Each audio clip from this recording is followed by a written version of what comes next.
having a wonderful lunch, so thank you to everybody who made that possible. It was delicious. And yes, now we get to start again. We get the session right after lunch, so I know that is always hard. My name is Jody Carlson-Grodnowski, and I am here in my role as the Minnesota Library Association president.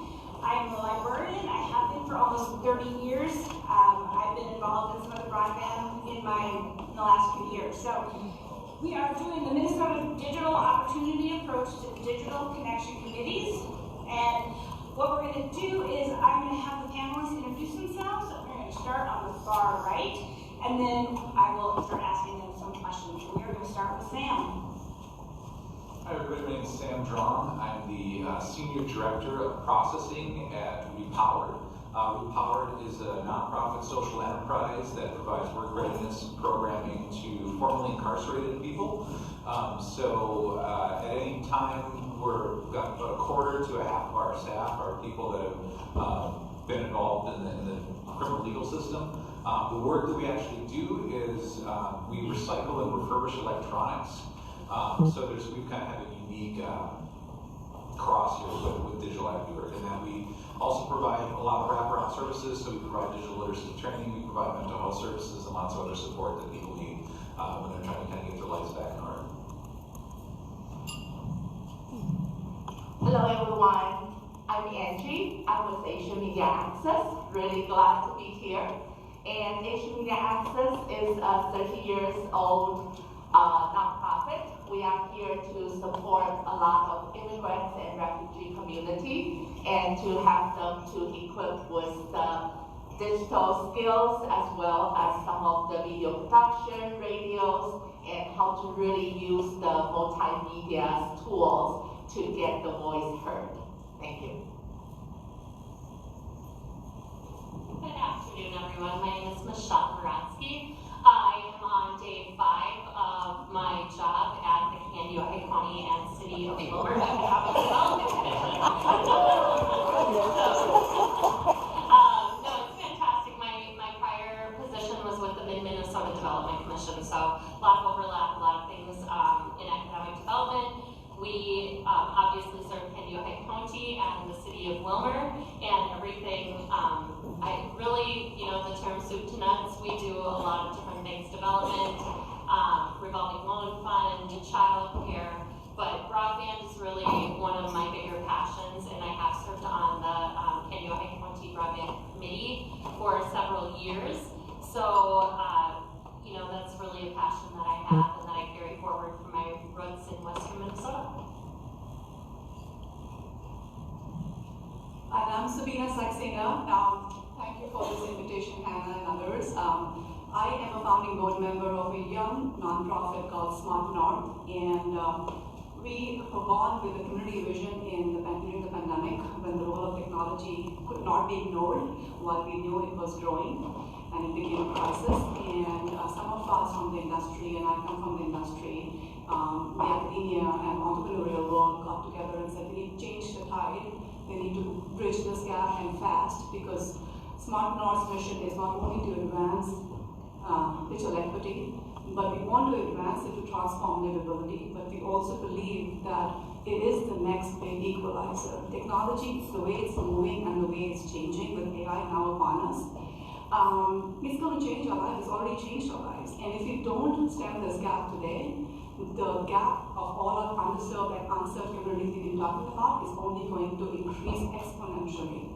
So we are really driven to work beyond broadband. While the state government and all of you working hard on the broadband side work at it, we want to help communities leapfrog and really sort of add value to how they're going to transform livability for themselves.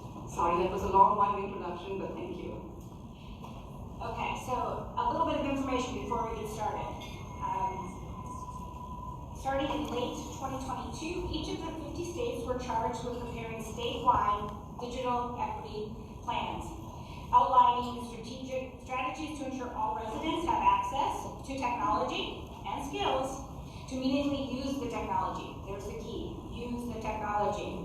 Most states contracted this work out to consultants or engaged with their residents through standard government approaches, like town halls and surveys. In Minnesota, our Office of Broadband Development took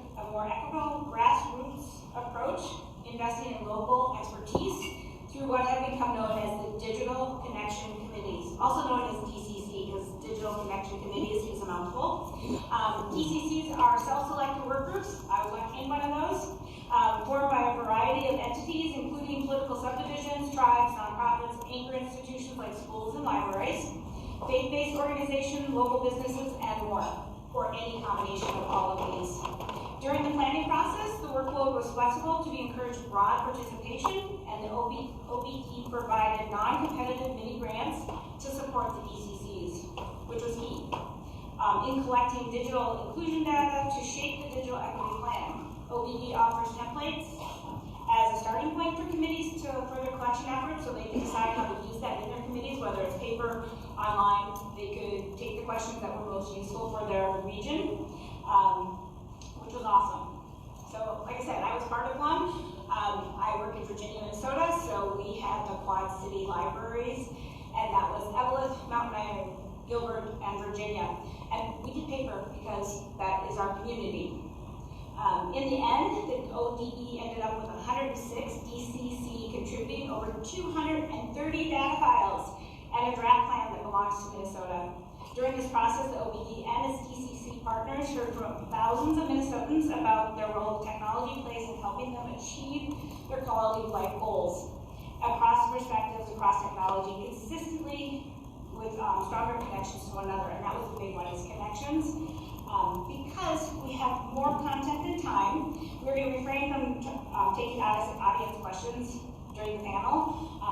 Please, if you have follow-up questions, talk to the panelists. They'll be more than happy to answer them. And details about the next steps about the Digital Equity Act funds will be covered in Hannah's presentation at the end of the day. All right, so we're going to get started. First question, this one's for everybody. Please briefly describe the phrase digital equity. And I'm going to actually start with you. Oh, I know. You should have told your way to go. Yeah, no worries. I'm going to talk for myself and the organization I'm representing here. For us, equity really means, in terms of technology, etc., is really creating that level playing field for everybody to take a successful part and outcomes for them in this 21st tech economy.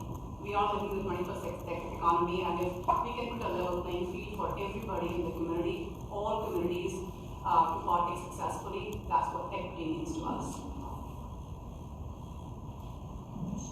Very similarly, I think that digital equity really means that every person has access to digital service, no matter what their preferred method is. You know, if they need supports for it, if they, prefer to use their phone, or if they need to know how to use Word, even opening a Word document on a tablet, on a phone, on a laptop, however it is, just making sure, again, that using that term level playing field, that everyone has what they need to be successful. For Asian media access, the equity really means has to change the paradigm. A lot of times we are receivers and we would like to become creator for the equity policies and anything related to digital inclusion. A lot of times I think system trying to do is decrease some of the complexity, such as translation, some of the digital information. For us as the field, we really think we should shift the mindset. Instead of minimize complexity, we should managing the complexity as equity means, which means a lot of time we have to be in person contact to really get out there to bring that equity, bring that understanding to our community, particularly our refugee and immigrant community we serve. I'll kind of build on what Michelle said a little bit. I think usually the term equity, we're talking about provision of personalized resources to get everybody towards the same goal. I think that traditional definition of equity doesn't quite play as much of a role here, in part because this isn't a common goal. Everybody has different goals for themselves. There's typically speaking, there's not necessarily a need to have senior citizens learn how to do programming, right? Likewise, there's not necessarily a need for young kids to learn all about banking, right? Online banking and telehealth, right? So it's really kind of a squishy term. I think it's the best term that we have available. There's really a lot of ambiguity. Thank you. So this next question is for Michelle and for Sabina.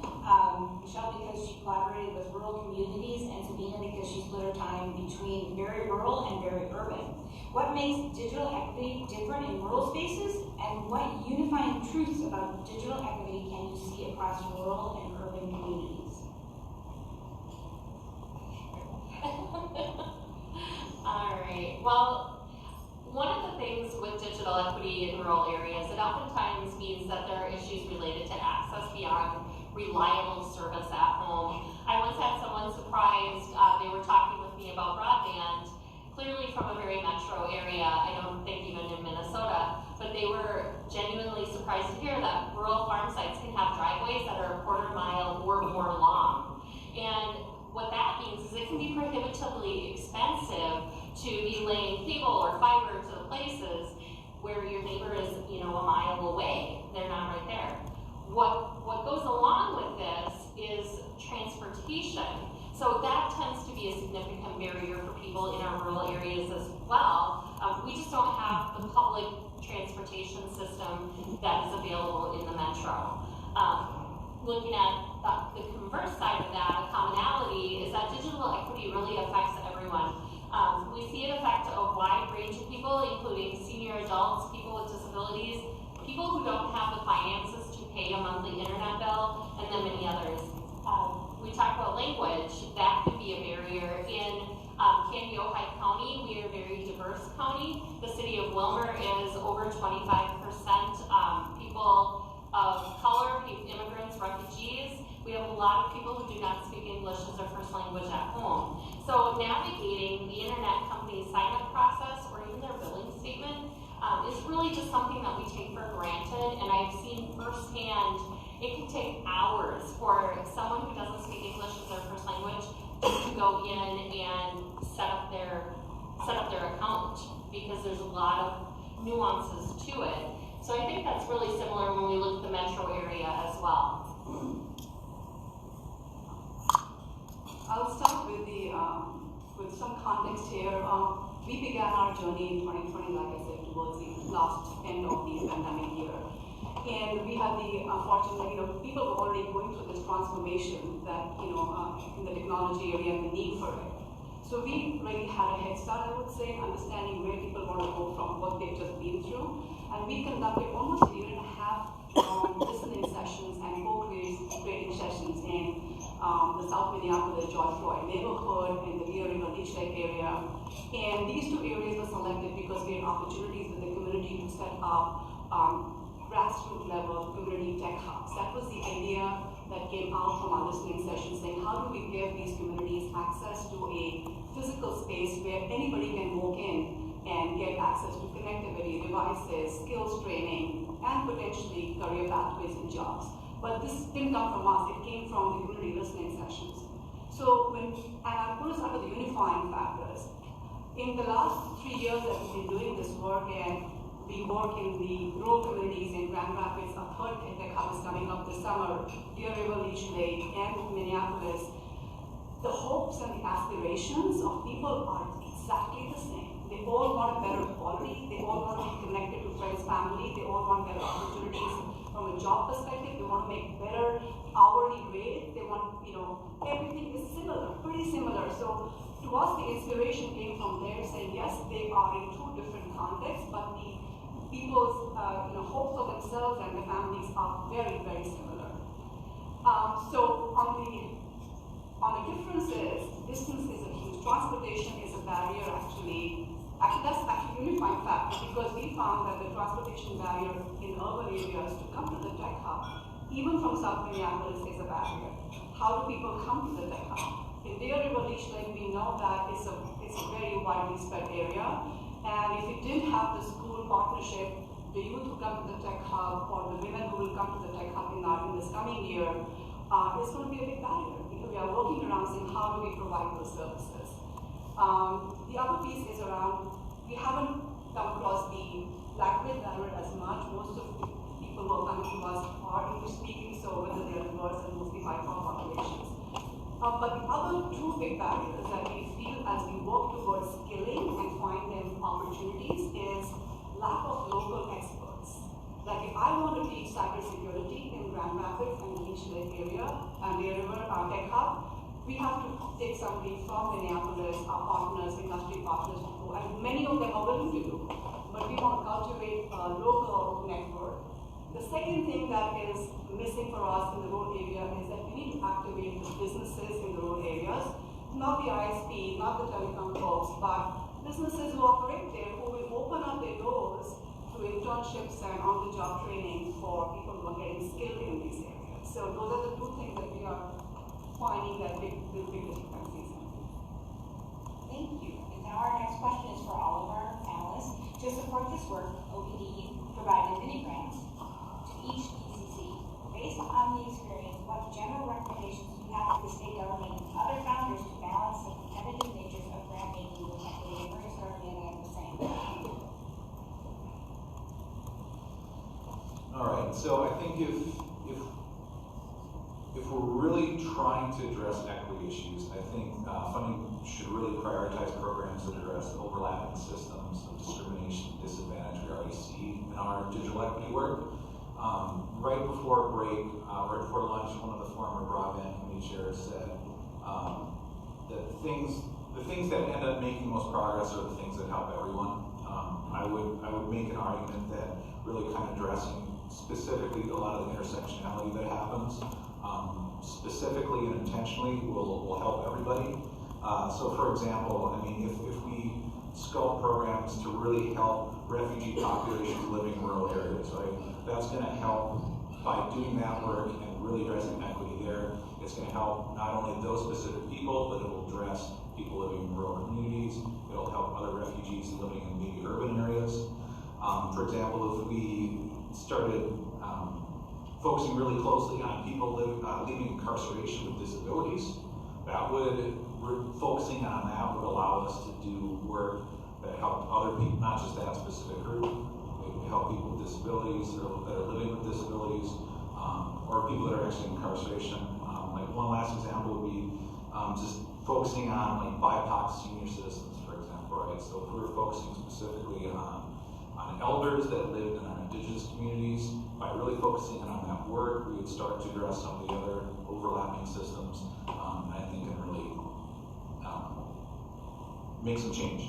The last thing I'll just suggest to you is that I think it needs to be allowed and both required from allowable expense perspective, is that a lot of this special support services when we're holding these community meetings, those need to be covered expenses, and compensation should be a covered expense as well. So if you're having a meeting in person, I think if we really want to start getting other voices at the table, we need to start thinking a little differently. Maybe childcare needs to be provided, food, culturally appropriate food needs to be provided, things like that will really help people. And translation services, transportation, all those things we should help pay for to bring people with that expertise. And likewise, when we're bringing people together, we're really asking them for their lived experience and their expertise. We should compensate them for that. So there should be some sort of component where an allowable expenses to pay people for their time. Just follow up what Sam has been talking about, particularly that relationship for BIPOC seniors. Our Asian Media Access mini grants supporting outreach to Chinese, Hmong, Vietnamese, Thai seniors in our community. So I'll talk a little bit about the finding we have, also will lead to some of the suggestions.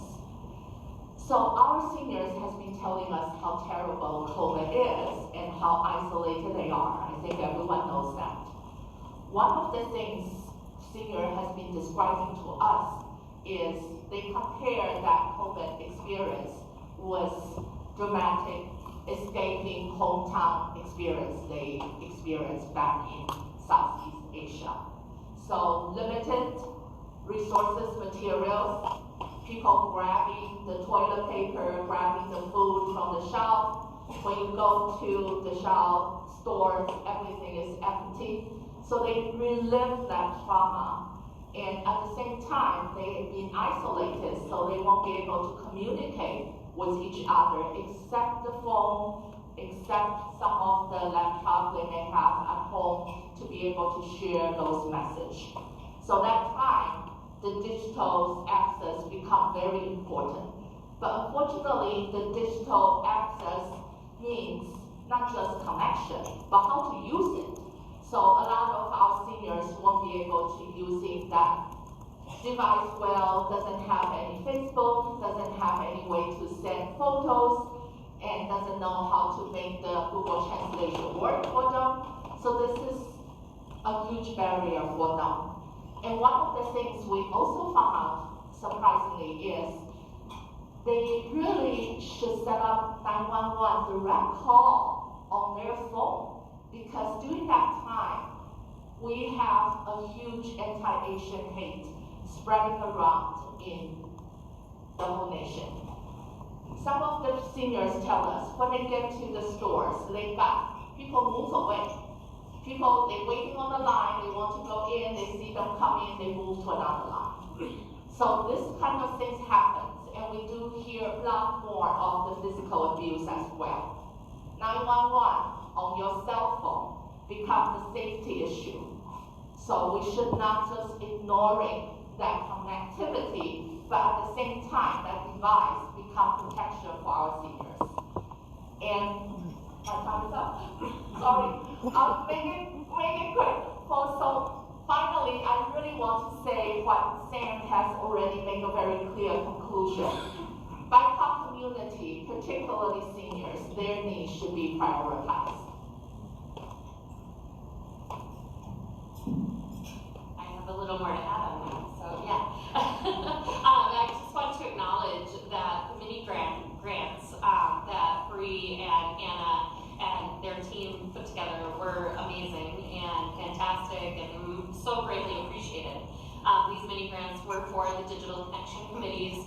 And it may have only been a small amount, but it was an amount that really helped us put forward this work. And it was great to not stress out about a big long application, childcare. That was due today, by the way. Thank you, Dean, for that. So yeah, you know, these applications do get to be long and tedious, and truly they made the process so simple, and a big kudos to the OBD team for doing that. As far as recommendations, one of them I have goes back to, you know, our people who are not native English speakers, our seniors, really anyone, having programs for fraud prevention.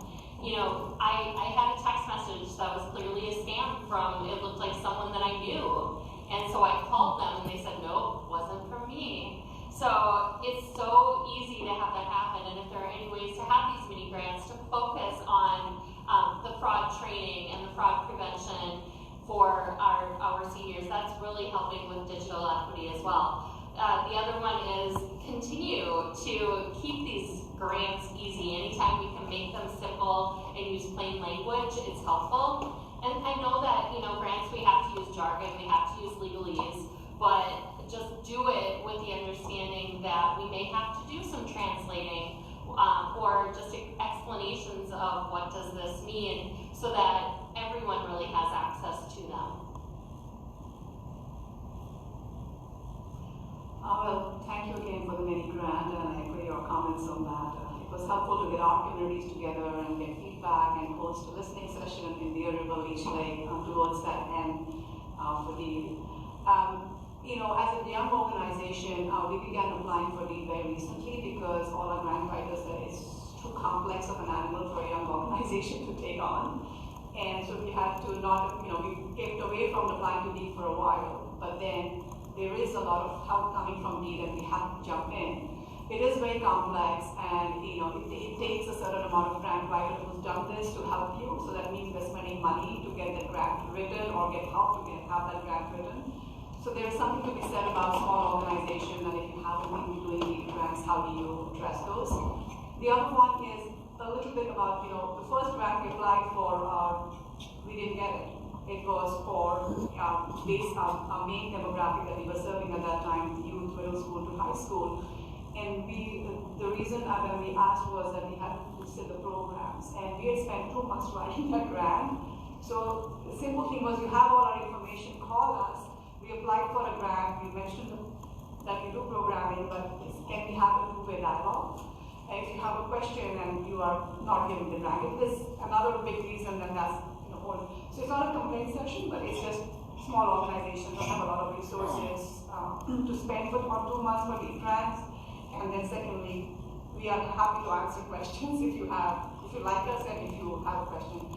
I think the last one is that we love all the money that you're sending our ways. We are happy to do all the work behind it because we know that our communities need that. The 2 things that I would really like to amplify is that for every community person that we bring into our tech hub for a skilling, or we want to go to them, it's an opportunity cost for them, because most of our underserved communities are also low income. Their kids are working, they are working 2 jobs in the urban areas, in the rural areas. It's almost always below poverty. So if we can pay them for being in the programs, and every grant can allow that, that'll be really, really good. And just a grant on transportation, it's a huge barrier, and not every lead grant that comes allows for support services like Sam was saying, but just a transportation grant by itself will be hugely huge, and maybe it's a mentor need combo, I don't know, but something around that would be really helpful. Thank you all. So this next question is for Sam and Angie. What are some of the unique barriers that your service population experience when trying to access technology?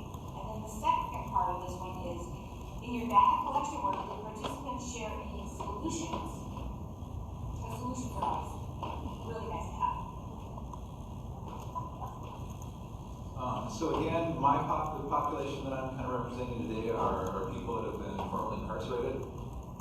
They definitely have some unique challenges that they face when trying to re-enter life as we know it. One of the most common complaints that we heard during our small group discussions was a complete lack of reliable technology in the work release houses that they're in. So often when people are paroled, they're allowed to get out early, but a lot of times you have to go into a work release house so you can find work. Usually what happens is this is set differently for everybody, but by and large, people typically have about 30 days to find employment once they're released. And within the work readiness houses, a lot of times there's limits on how long they can use the technology. Oftentimes they're only allowed to use a computer for about 30 minutes a day. So to try to find a job, and if you don't find a job, you're in violation and you go back. So to have that pressure in 30 minutes, in only 30 days to find a job can be really tricky. And a lot of times these houses, there's just a small bank of computers. People complain all the time, they're often broken. Maybe there's 5 computers that are available, but only 2 are working. It's just a constant complaint that we heard all the time. Another unique thing is just legal restrictions. So, depending on certain convictions, they can result in different limitations being imposed by the parole or probation officers. So what happens oftentimes is monitoring is required on devices. And if monitoring is required, that's actually something the person has to pay themselves. You have to pay to monitor yourself per device. So it's usually about $35 to $40 per device to have monitored. So if a phone and a computer, if you're already $90, you don't have a job, right? You're really kind of starting out in the hole already. But what ends up happening is that monitor software, we just heard time and time again, was not very accurate. It would block them from sites that they needed to get to find jobs. So for example, if a job posting linked to a LinkedIn profile or a LinkedIn job, that they couldn't even see the original website because that links to social media. They're not allowed to use social media. So things like that just happened again and again, so there's a lot of limitations. And then there's also restrictions on what hardware they can use. Some programs, you can only buy new computers from specific retailers. I'm not exactly sure what kind of backroom deals happen to be on that list, but it seems a little shady to me. And certainly with us, we are an organization that provides technology at an affordable price. That's what the people that we're working with work on all the time. They're not even able to use those devices that they work on because we're not on an approved list. The last notable barrier that people deal with is just time away from technology. I mean, people have been locked away for years, right? And to think that you haven't been able to use technology in 8 to 12 years, what would that look like to all of a sudden come out and try to figure out the popular job search websites change every 2 years or so. Like, to just not have any clue how to use that, not know how to use the latest technologies, is just a real problem. I guess I forgot to answer the follow-up question is, was there solutions that were proposed? Absolutely. As far as the device is not working in the work release houses, there needs to be some sort of consolidated IT through Department of Corrections that could address some of those computers so they're not left to just whoever kind of knows technology that's on staff in those places. Legal restrictions, they just need to get better monitoring software. That's really what it came down to. They need to not be quite as restrictive.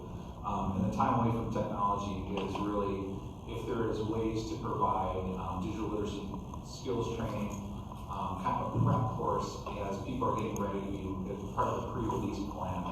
That was a suggestion, is that there's a lot of time spent to learn technology and know what's available once they're left.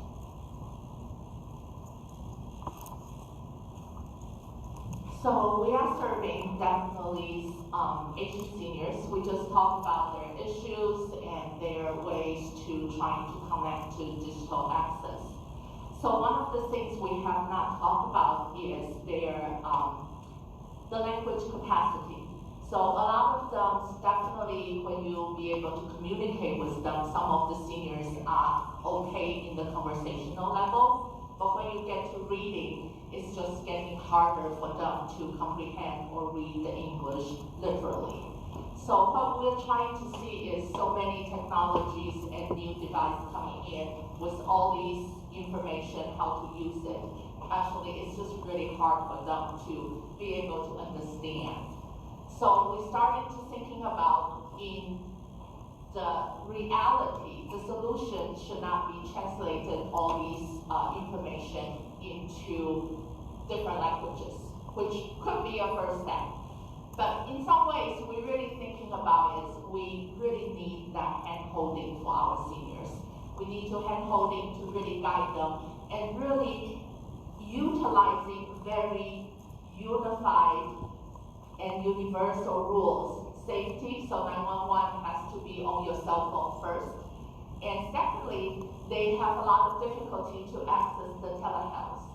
And they cannot using their cell phone to just talk to another translator and then at the same time answering some of the questions. So they need at least an iPad.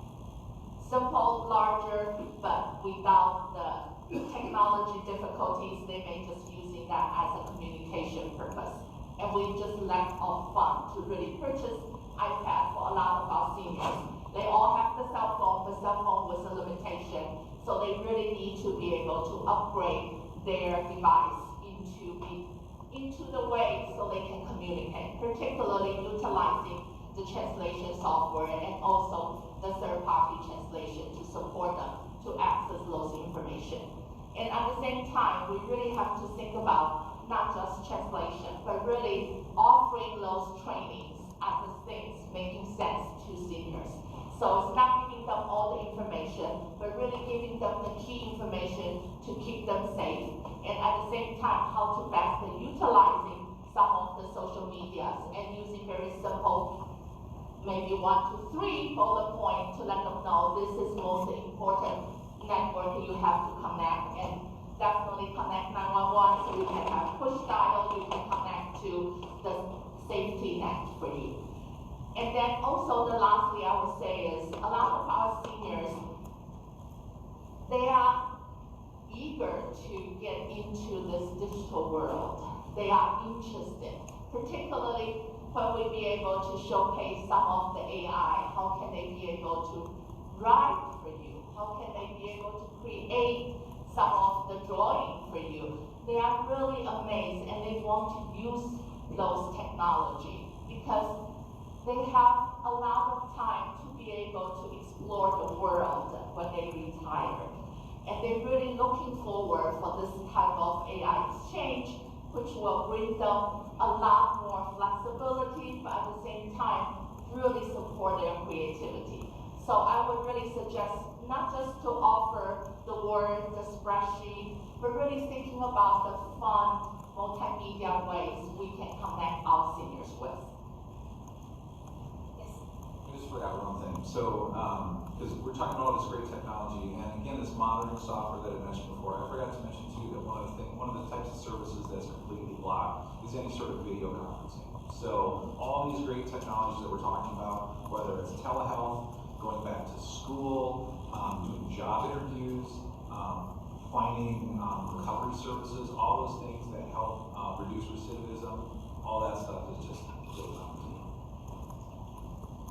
All right, so we have one more question, and then this is for each of you. So what comes next? Based on your insights of your communities where you live and work, what is one essential activity the state needs to fund in order to advance and sustain digital equity? A big question. Would anybody like to start? All right, Michelle, can start. Thank you. Well, first and foremost, continue funding OBD. Let's put that out there. Second, using funding that has more of a holistic approach and goes beyond just the fiber or the wire in the ground or above ground, however the process is, whichever is used. Just to solve some of these barriers that we have out there. Be creative, don't be afraid to throw ideas out and see what sticks. Use the data from the communities, and maybe the ACP, the Affordable Connectivity Program, is going away. Is that something that maybe Minnesota as a state could create their own model for transportation, as we talked about? And again, continuing to fund Office of Broadband Development and border-to-border funding and all of those things. So a couple of comments. One that's very close to my heart is how do we bring more women into this space?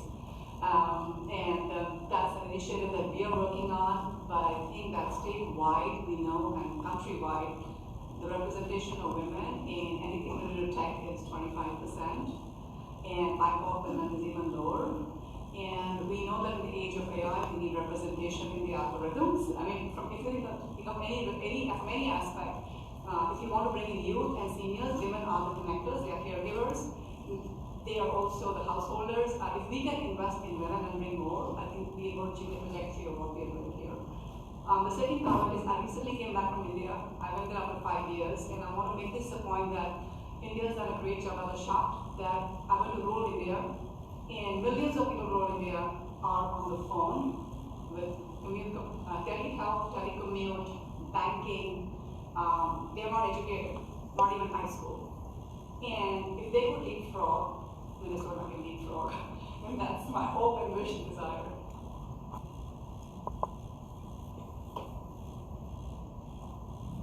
So already talked a lot about the solutions. So one of the things I want to just bring back to re-emphasize is that paradigm shift. A lot of times funding just to go through a very direct route, which fund translated or fund some of the community-based agency to reach out to the hard-to-reach community. You are minimizing complexity, but you are not actively managing the complexity. The complexity means my seniors stay at home, have no place to go, and can we have the services get to the door to really visit them, to hand-holding them to go through the technology, illiterate sometimes, so we can help them to bring them skills up. So managing complexity also means you you understand the needs. So instead of not funding the food, not funding the transportation, or make the grant so long, but you're really working with us, trying to find a way. How can we meet at the middle? We won't be able to do either way. Can we meet in the middle? What is that need? So that managing complexity is just so important for us, because you take the content into consideration. You just not address the content issue only. And from my perspective, again, the criminal legal system, and I'll just say I say criminal legal system rather than criminal justice system, in part because there's really not a lot of justice in the system. We need to just use some more common sense around it. As culturally in the United States, we love to throw people in jail. We have 4% of the world's population and 25% of the incarcerated people in the world. So we just love to do it. I disagree, but culturally that's what we do. But then we don't provide any sort of supports when people come out. There are clearly all the technologies that are available. There's all sorts of things that we could do to help reduce recidivism. And if everybody is as concerned about public safety as they are, these are some common sense things that we talk about. Let's help the people when they get out, find jobs, and be safe, take care of themselves. And there's technology that can allow them to do that, and they're not allowed to access the technology. All right, any final words from our panelists as we wrap up?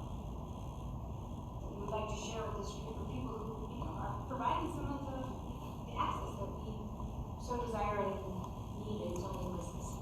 I think just a big thank you. Again, Bree and her team are phenomenal. I can never give enough kudos and praise to them. They're passionate and they're thoughtful and considerate. This work I've really seen, especially with Anna and Megan, just their drive for it. Yeah, really, truly, when it comes to digital connection committees, what they did here, honestly, I feel like it's really beautiful. We had no idea how many people we just threw out a call for people to join this committee, and we did some intentional asks, but what they built and allowed us to carry out in our community was really special. And I am going to agree with that. I was part of the Digital Connection Committee and still am, so I am a librarian. We are open to all, and we do see a lot of the similar things. The connection is huge. That is one thing that my staff has been working on for the last year, especially after COVID, especially with our aging population. I'm in a community where over 30% are over the age of 60. So I was very appreciative of having this easy grant to do and work with my communities, my area, just beyond library services. Like, where do we need to put our library services? So I think all of us learned from these grants, so please keep them coming. And a big round of applause for our awesome panelists. So thank you.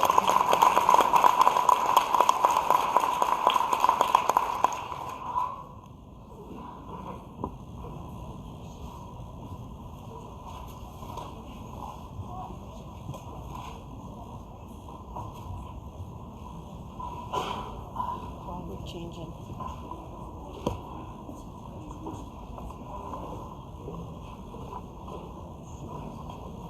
All right, thank you so much for a really fascinating discussion. If you all haven't read the plan yet, I highly encourage you to. Right now, I'd like to welcome our next group of panelists to the stage. And everybody, if you need a minute to shake it out post-lunch, take a minute to do that. But I'd like to welcome up Darielle Dannon, who's the Government Relations Director for D, and her fellow panelists, for discussion on county strategies to achieve 100% coverage. So, thank you. Here we go. Let's talk counties.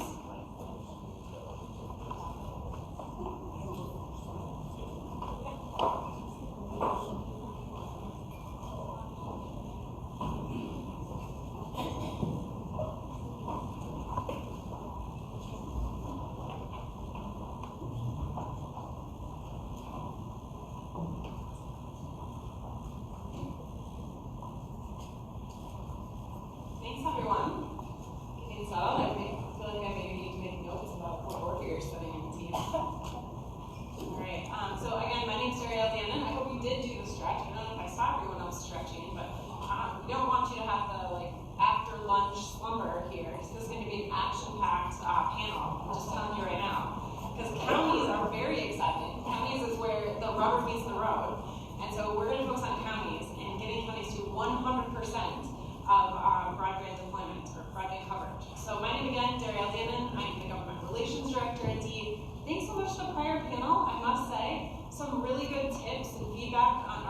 so we always appreciate that at the agency. So thanks again. Hopefully we'll feel free to panelists to give us some tips as well as an agency to manage our program as well as all the other things you're going to share with us. So today we're going to try to reserve about 10 to 15 minutes at the end of this for questions from you, for the panelists.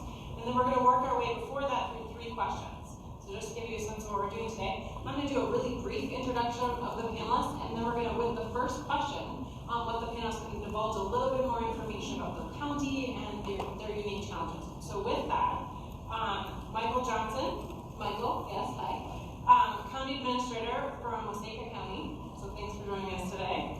Amy Baldwin on the end here, and Amy's joining us from, I lost my train of thought, there we go. Amy's joining us from Ottertail County, one of the most fun counties, like Ottertail, yeah, exactly. So thanks Amy for joining us today. And we'll come this way, so Terrell Clark is joining us from Stern County. Terrell Clark there, awesome, thanks for joining us, Terrell. And Roger Indick, yes, thank you, Roger. Roger has the most challenging last name, and I think probably the most fun named county. Candy Ojai? Yeah. One in the United States. I know, so props to you, Roger. So with that, let's go to our questions.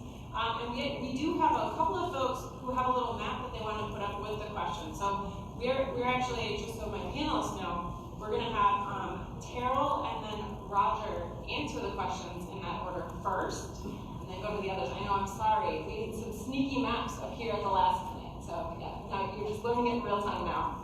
So our first question here, so panelists, can you share with share with the attendees a little bit about your county, its challenges and opportunities around broadband coverage? And is there anything unique that sets your county apart either in general or in terms of broadband coverage? So with that, again, there we go. Terrell, you're going to kick us off here. And I'll give 2 minutes, so I'm going to give short shift to the unique part. As you may know, Stearns County on the east side has St. Cloud, and then we get rural really fast. And while we don't get to talk about this really today, I will tell you I live in St. Cloud and I do not have fiber. So someday we're going to go back to all the communities that didn't get that fiber and do that. But I have adequate service, right? So like a number of counties, this isn't an area that we have been involved with originally, but we knew in the pandemic what a huge issue was. We have lots of dairy, poultry, crops, lots of egg production, lots of smaller communities, and a lot of townships. A lot of places that just weren't covered. And the reason why I wanted to put our map up is, as you might be able to tell, the gray are things that by now were covered, and then I will get a chance to refer to this in a little bit. But we are close to 100% coverage with a lot of help from some ISPs that are really pretty darn small working together. So part of what, for us, putting enough money aside made a difference. We've got a fair amount of ARPA funds, so about half our ARPA funds were going towards this. We told ISPs rather large areas that we wanted to cover as opposed to accepting proposals for smaller areas. Why? Because we have a lot of pretty sparsely populated areas that we really needed coverage in. And then we also got most, not all, and I'll get back to another question, of our townships put in about half of their ARPA funds, which, while not the largest pot of money in the world, it meant that together we could come to the state or the feds with the ISPs to really try to start nailing those problems. So we stuck with the plan, and as you can see, we have, including that olive greenish area that's kind of on the northeast and a little bit below the orangish peach. Those are 2 of our most recent awarded, and we're really excited about moving forward. That's great, thanks, Terrell. And Roger, we're gonna flip to another slide, and Roger also has a map. So Roger, can you also share county challenges and opportunities, and then if there's anything unique in your community, just to orient everyone? Well, I think that a lot of the challenges and opportunities are the same across the state. One of the challenges that I think everybody faced, particularly in rural areas, is all the lowest hanging fruit had already been harvested. So you go to Wilmer, you go to the city of Spicer, New London, they were already served, and nobody wanted to go out into the countryside. one of the things, and by the way, I want to take a moment here to tag on to the township question. Today is Township Day in Minnesota. And so the awarding and the announcement of the broadband was really helpful last week because they're setting their budgets today. And some of these townships literally have an annual budget of $50,000. So to what Terrell said, asking the townships to add a couple $100 per passing, where we might be doing some work was really important because they could do that in their budget process today. One of the things that makes it a little unique for us is that the southern part of our county looks like Iowa ag land. It's relatively flat and big farms, sparsely populated. The northern part of our county is on the east end of the Alexandria Moraine and Glacial Ridge. And so we have a lot of hills, we have a lot of lakes, and in those areas, fixed base fiber and satellites just simply don't work. We need fiber. And so the map is showing projects that have been awarded and projects that have been applied. It's a little out of date since last week.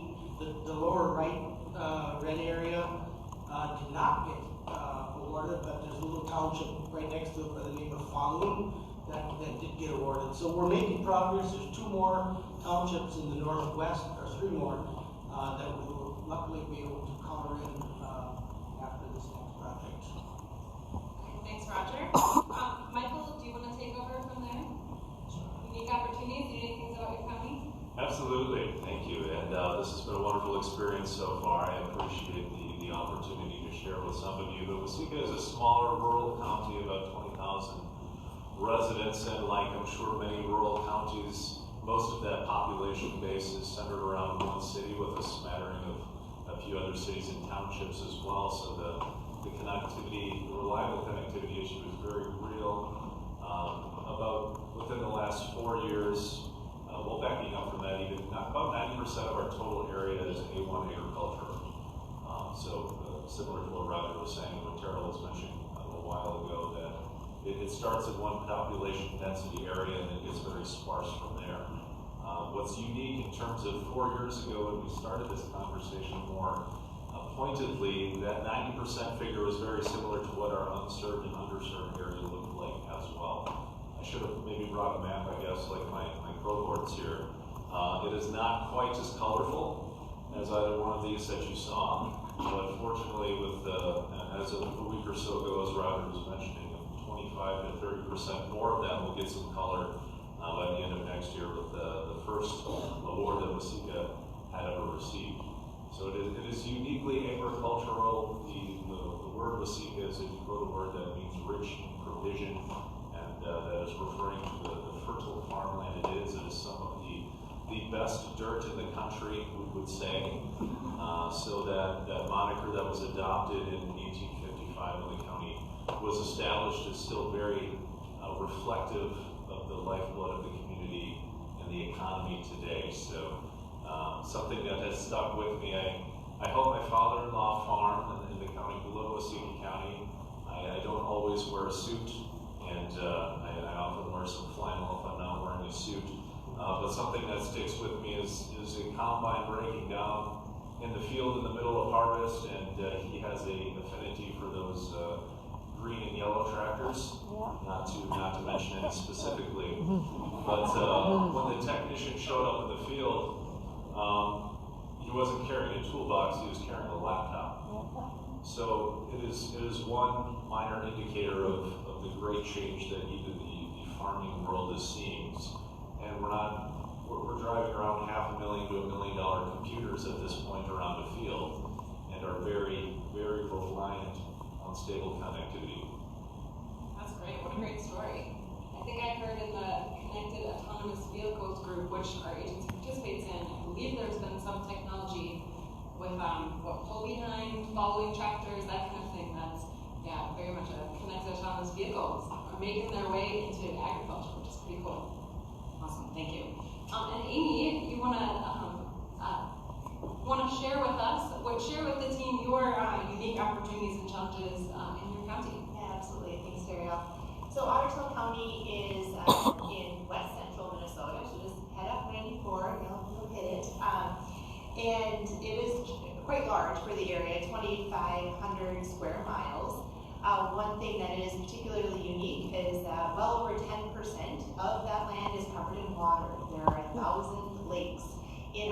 County. And so that does make fiber deployment challenging, but also has the hills and the trees that were mentioned in Candy, Ohio, and other places that make a wireless solution not really well suited for it.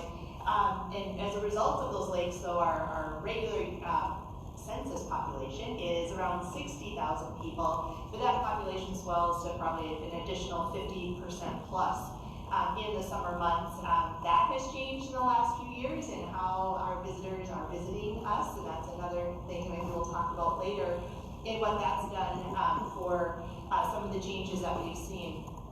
A unique opportunity, I would say, just that we've been able to leverage when we started in this deeper in this work as a county back in 2016, 2017, is that we are home to the headquarters of our big communications. They are based in Otter Tail County, and as well, we've had some really active, our local telecommunications co-op, Park Region, Otter Tail Telecom, have been great partners, and so that was kind of our foundation of our work, and we were able to leverage that unique component. We do have 62 townships, so I think that might beat the other counties up here. We also have worked closely with our townships as they see the value of getting this, whether it's from an ag, home-based businesses, rural businesses, and the need to have that access throughout their townships as well. So they've been great partners. Yeah, so actually the Alexandria Moraine that I talked about, the Glacier Ridge, Spicer and Green Lake was one end of it, Detroit Lakes, probably is the other. Yeah, that's a good better, but yeah, it runs right through Otter Tail County. So you're friends. You're friends. Yeah. In Glacier Ridge. Yeah. Awesome. Thanks, Pamela. Appreciate all of that. So we're going to move a little bit. So we were talking about challenges and opportunities in the last question. We're going to move a little bit to drill down into challenges and overcoming challenges in the next question. And I'm previewing that we're going to start with you, Michael. But hoping that you can share with folks, as you've been working to overcome challenges, what are some of the keys of that for everyone to take away, so that maybe they can jot that down, so the key ways to overcome challenges that you can share with folks here. Sure, yeah, I can work towards that. With relation to broadband. Oh, okay. That shortens the list quite a bit. Thank you for reframing the focus there.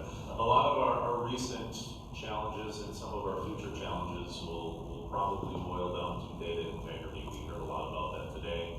No need to draw on too long for that, but some of the self-reporting structure of the data, especially to the FCC, is an obstacle, has been an obstacle, in some ways will be an obstacle.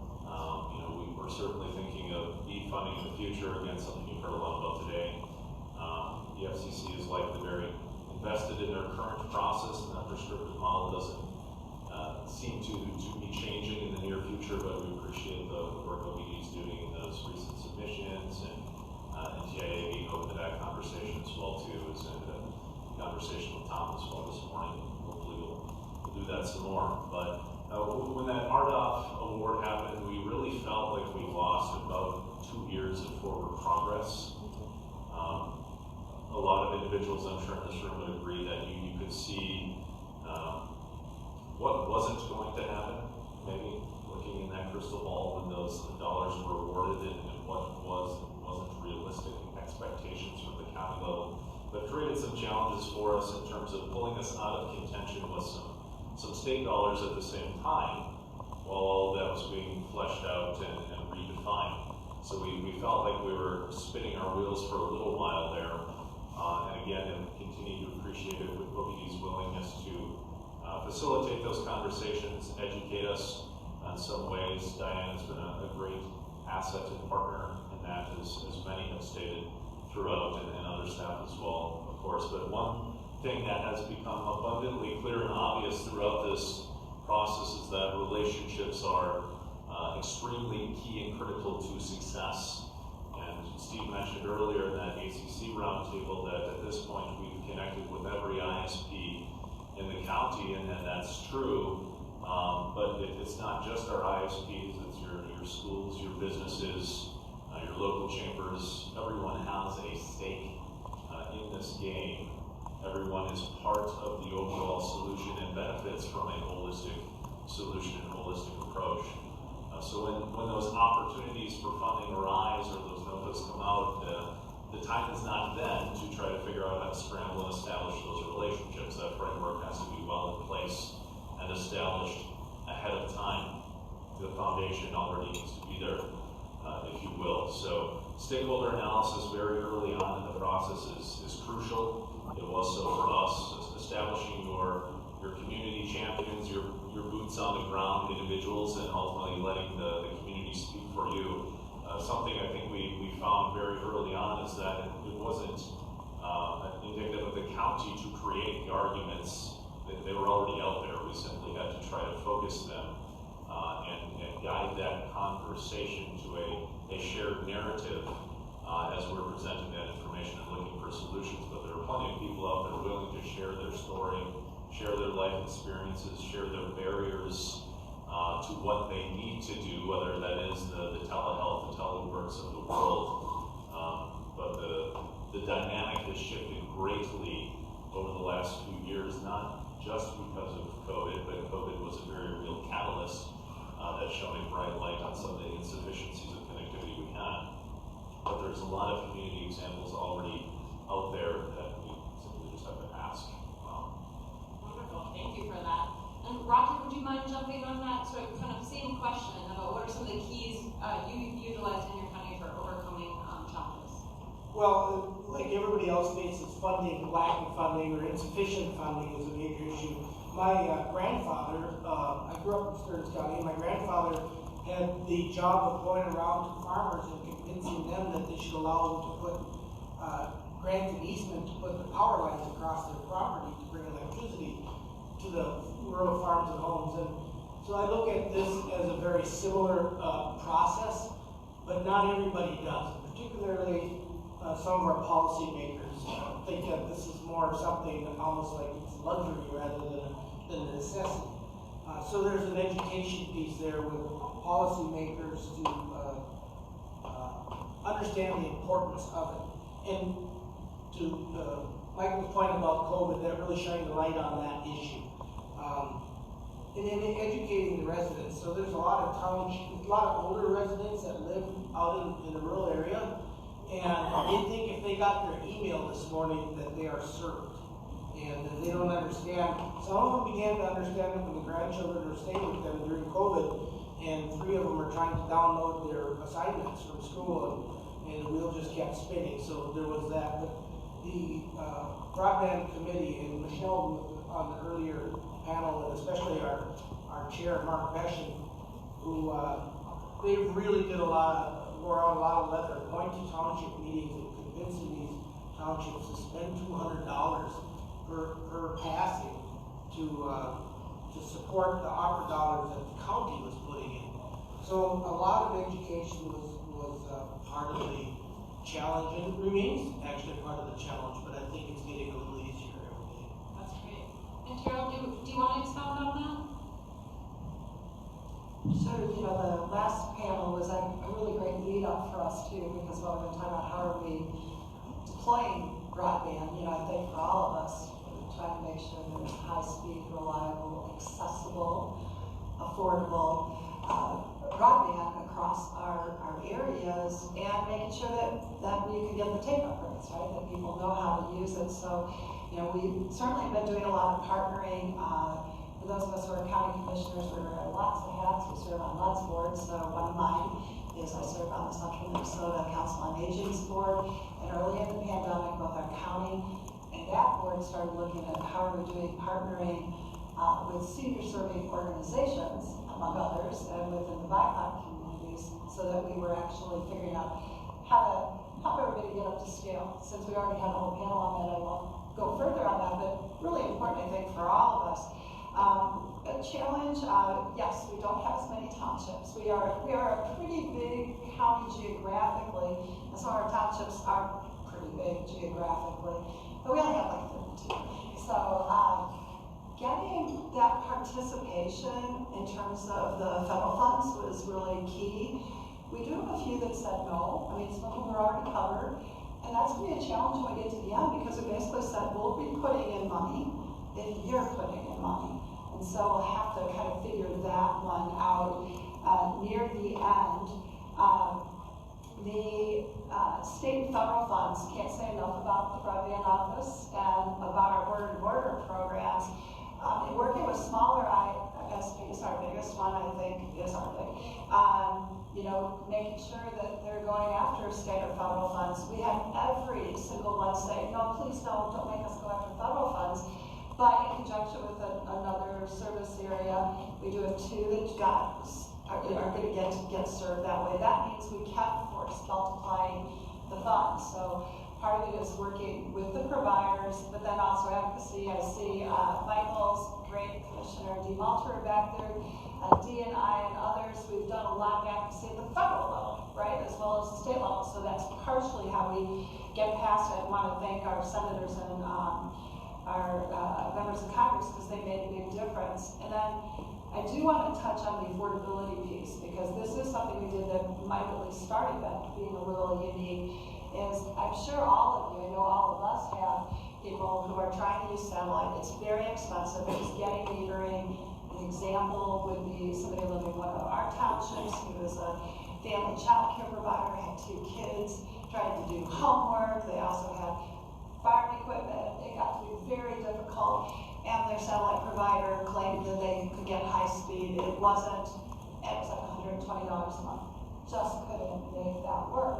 So one of the things we did is we baked into the contracts that there has to be an affordable option. Meaning, think about the affordable connectivity level. There has to be at least one option that's $30. We're obviously trying to make sure that money gets back in the budget. But that has made a difference across states, including in St. Cloud, right? So even the areas that maybe we're not trying to build out fiber, if we're serious about everybody having access, that piece remains critical.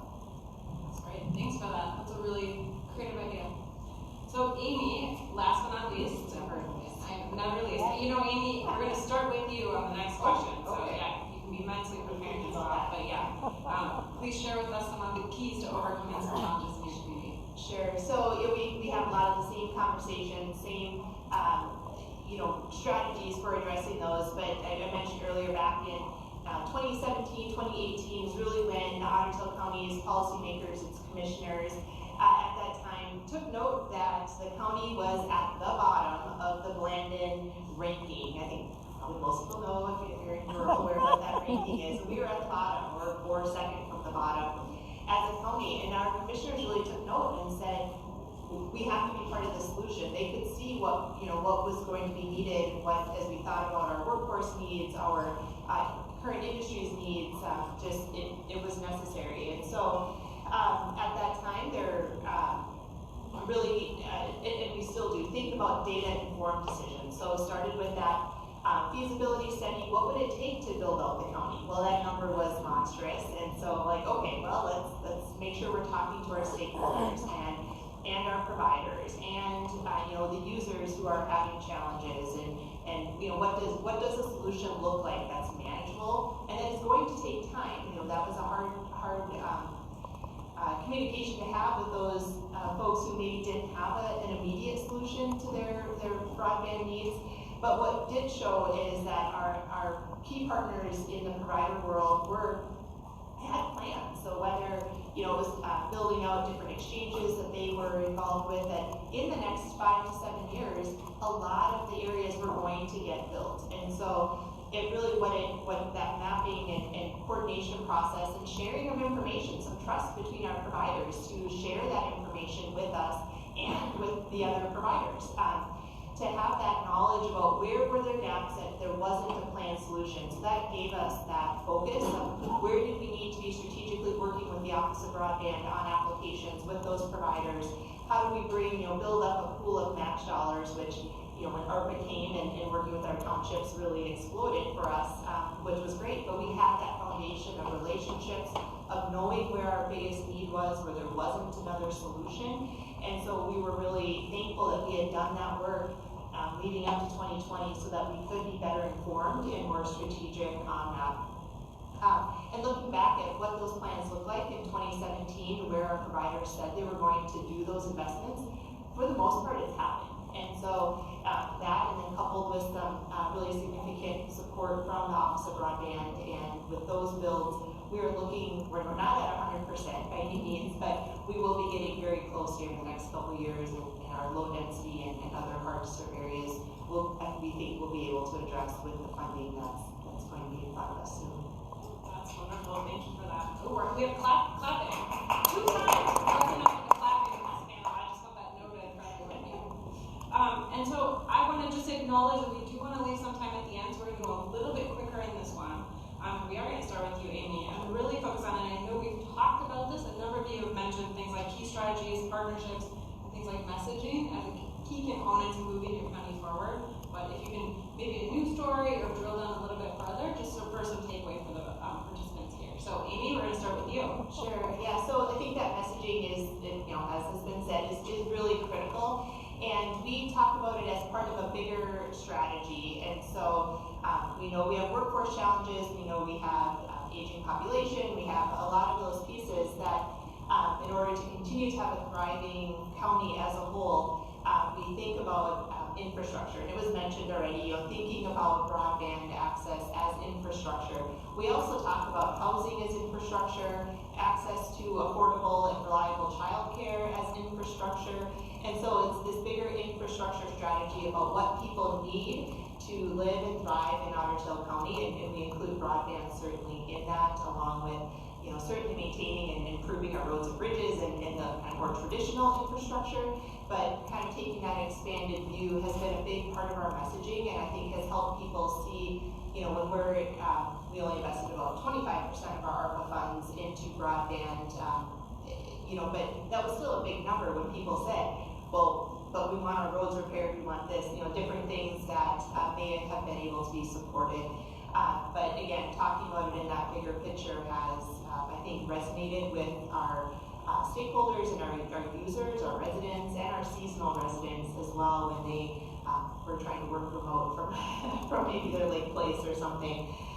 The other, from those key partners that we mentioned, we have had some great success, and I want to give a shout out to our Fergus Falls Library Director, Gail Hedstrom, who is on the task force, the broadband task force with the governor's task force, and during COVID, and again, we had these partnerships built and relationships built that we were able to, deploy where the needs were at that time to make sure that, we expanded mobile hotspots, we expanded access to devices, we expanded, we developed little public smart rooms or, technology-rich spaces that were publicly accessible, not just in our libraries, but in other communities that didn't have a library, but that could be access for people to do whatever their needs might be if they didn't have that access at their home. We know there was many people in 2020 who didn't have access in their homes. So we tried to work collaboratively and think about what are those shared solutions that then have a lasting impact in our community. So those smart rooms exist, the expanded technologies in our libraries still exist. So it was quick investments at the time when they were needed, but now are lasting into the future as well. Well, that's great. And if the panelists don't mind, we'll just head this way. So Charlie, you are next then, talking a little bit about key strategies around partnership or messaging.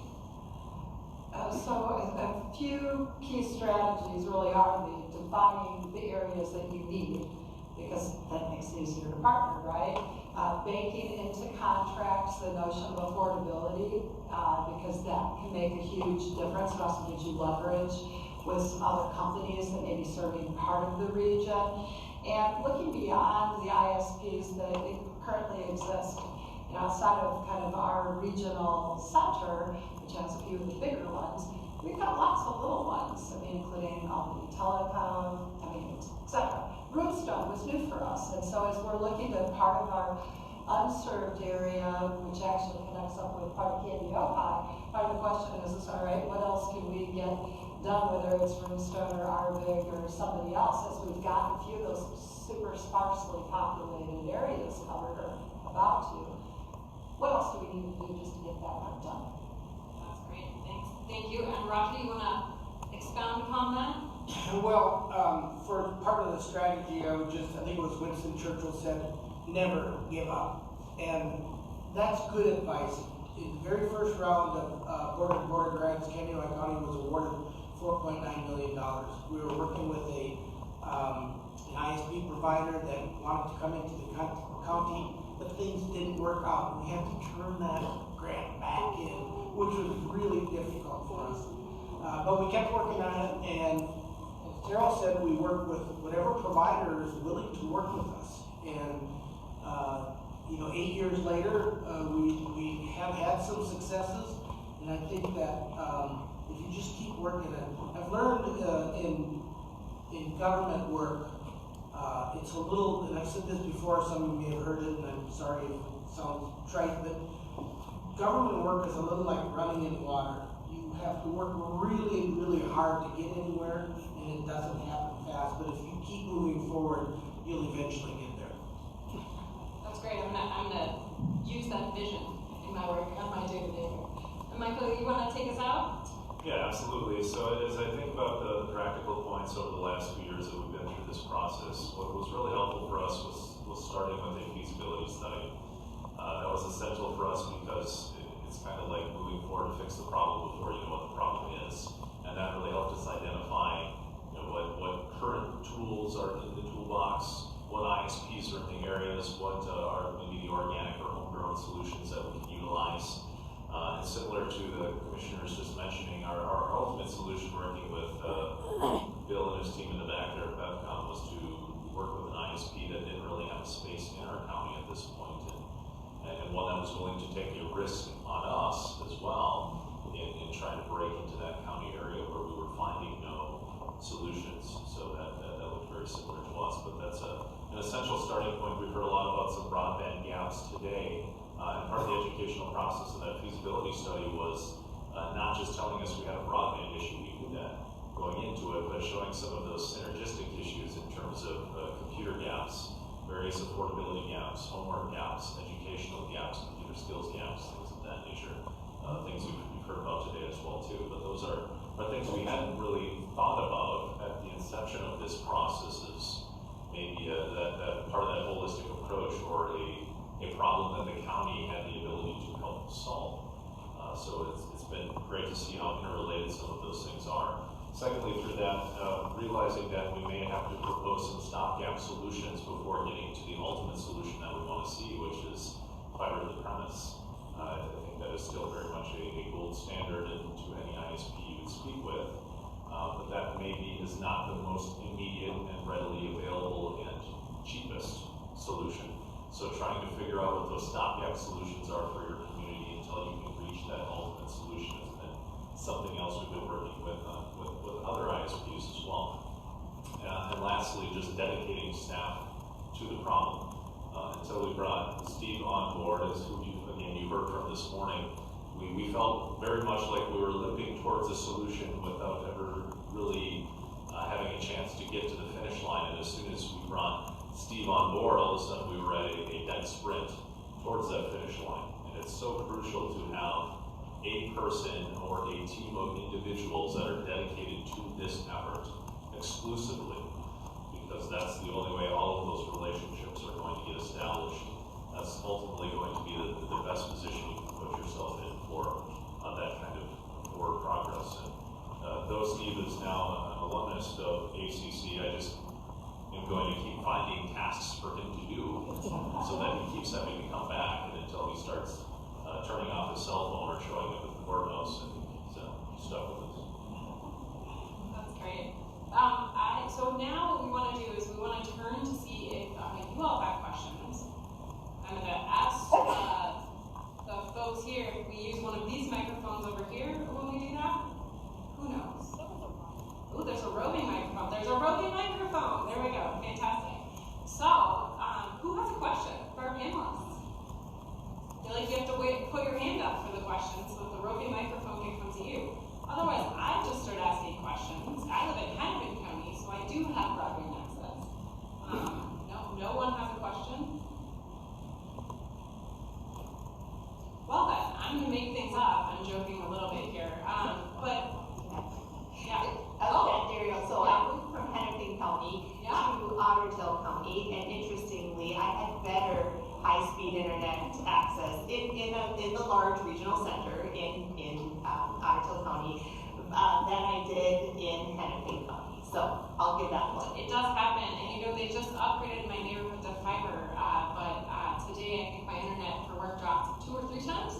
So yeah, I think we're still in a transition stage perhaps. It's not the same as Right. It's not just Well, a Minnesota issue.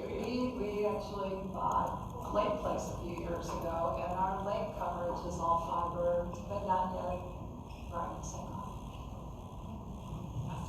Okay, now see, did that perk any ideas? You have the wealth of knowledge of these county partners here. You did a good job at Oh, educating. there we go. Now we have a hand. There's part of me that was going to threaten you all that I was going to sit here quietly until you came up with a question. I'm joking a little bit. What's your advice for starting through the various providers? Thinking about which providers are going to be our best partners. For Candy, Ohio County, it wasn't that difficult because we would propose 2 or 3 townships. We tried to put them together in a block, obviously. And we knew who our options were. So on the western part of the county, we worked with Federated Co-op out of Stephens County, and they were already had worked their way all the way through Swift County, so it made sense for us in the west side of Candy, Ohio County to approach Federated. On the east side of the county, Vibrant Communications, a subsidiary of Meeker County Co-op, was already working through Meeker. So and then around the cities where there was some opportunity to expand a little further out into the townships, we had charters. So there was, and Arvik is on the northern side. So we knew who the players were in the various locations, and that's who we would approach with a proposal. As I was indicating, so we have Albany Telecom, yes, based out of Albany. They actually now have a fair amount of our region, in part because of some smart investments they made a long time ago in a different, bigger company. And they were able to start working with us to move out, rather like what Roger was saying. Once we identified here are the areas, then the question started being, who is interested in keeping on talking? So our way western part, first we were having trouble outside the towns, and then kind of started to cobble together. This is where Brimstone came in.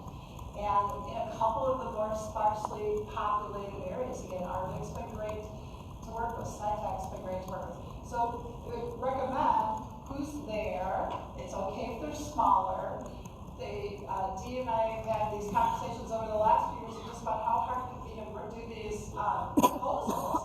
Like who's got the bandwidth in the county, who does with the providers, getting the providers to actually, whether it was in our county or another one, start seeing success in getting funding together with us made a difference. But that out of the box, here's where we want it, are you interested, come talk to us.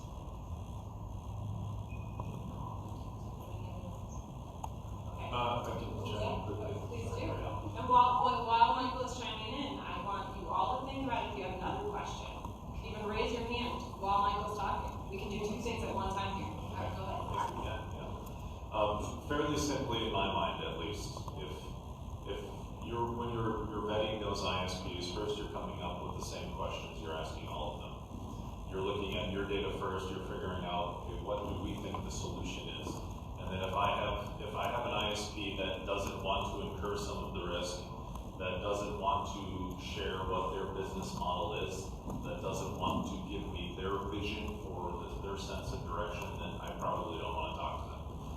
And we encountered ISPs like that are very closed off to, well, we're going to only do you a favor. It's like, well, this is a partnership process, and that's really how work order has been designed, and it has to be. So you have to be very comfortable with that ISP that you're working with, or proposing to work with, and if you're getting resistance from some of those folks, then that's probably a good individual or company to avoid. Have we thought of another question for our esteemed panelists? We do. We've got a question over here. Awesome, thank you. Hi, good afternoon. My name is Robin with the Southwest Regional Development Commission. I cover 9 counties in Southwest Minnesota, and we have 2 counties that are 100% county covered. The 7 want to also be 100% covered, much like a lot of the counties here in Minnesota. But those 7 counties are needing to do the approach where you have small pockets getting covered here and there, but there are still pockets where it is not being covered.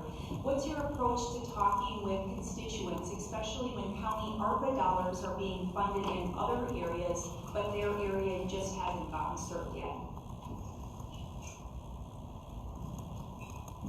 One of the things we encourage them to do is get in line. I mean, if the township isn't interested, and we've had a couple townships do that, just, we couldn't get them on board. It's like, these ARPA dollars aren't gonna last forever, so, you wanna make a commitment, you wanna get it in the queue, and work with us. Yeah, I think that's a really good example. And again, for us, we just said, hey, you're gonna be a priority if you're putting in some of your ARPA funds. We knew it wasn't much, but it ends up showing that we all have some skin in the game. And again, remember, my district is entirely in part of the Stearns County part of St. Cloud.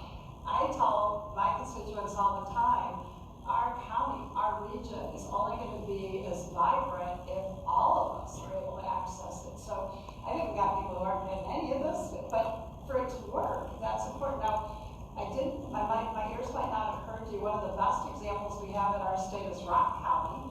We might have a lot of granite in Stearns. We do. We got lots of challenges with geography, but Rock's the one that's really shown the way that even if it looks formidable, we can get there. So that persistence and patience that Roger was talking about is key as well.